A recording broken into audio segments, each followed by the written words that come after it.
Bonjour, je m'appelle Patrick Rothman, je suis réalisateur, documentariste, scénariste.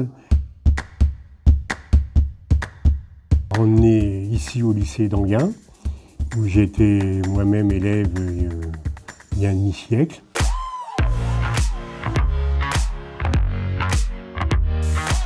C'était étrange et assez émouvant pour moi de retrouver ce lycée après tant d'années.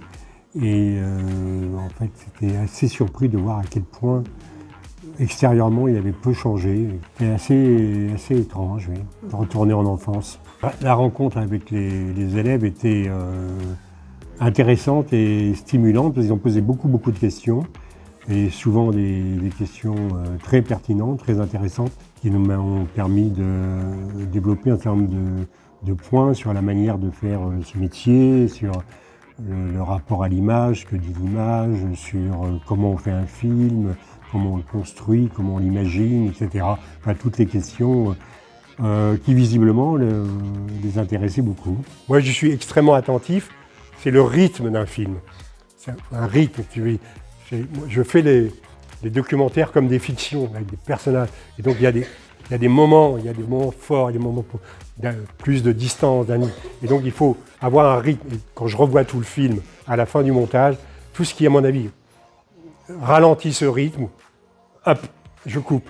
Il a vraiment réussi à enrichir le travail qu'on a fait en classe, notamment avec les élèves, à partir de ses œuvres, à les enrichir d'anecdotes. Ça permet de nourrir la réflexion sur les œuvres qu'on a travaillées en classe. Dans la spécialité de terminale qui s'appelle HLP, Humanité, Littérature et Philosophie, il y a une partie du programme qui s'appelle Histoire et Violence. À l'occasion de la venue de Patrick Rothman, j'ai décidé d'orienter le travail sur la question des guerres de décolonisation et notamment de l'usage de la torture pendant la guerre d'Algérie. C'est la raison pour laquelle j'ai montré le film L'ennemi intime, le film de fiction, et je leur ai fait lire la question d'Henri Alleg.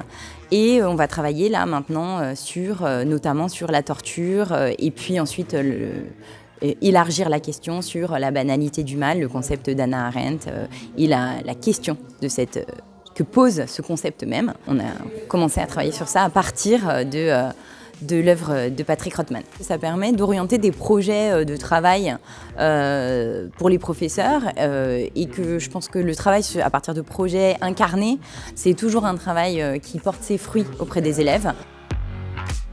Je recommande à tout le monde de faire la même chose, de retourner dans son lycée et surtout d'essayer de transmettre, d'essayer de faire comprendre comment ça se passe, que la vie est faite à la fois de volonté, de hasard, de chance, de travail, surtout de travail. Si vous avez envie de faire quelque chose, il faut y aller. Il faut suivre votre chemin, il ne faut pas se décourager. C'est compliqué, c'est difficile, il y a beaucoup d'échecs, etc. Mais il faut y aller. Patrick Rothman a grandi dans un HLM à Pierrefitte, qui vient à Enghien. Il me s'est dit que tout était possible. Même lui l'a dit, il ne pensait pas pouvoir devenir scénariste ou documentariste, historien, dans un petit lycée comme ça, ce qui nous montre que malgré le milieu dans lequel on vient, où on vit, on peut choisir ce qu'on fait.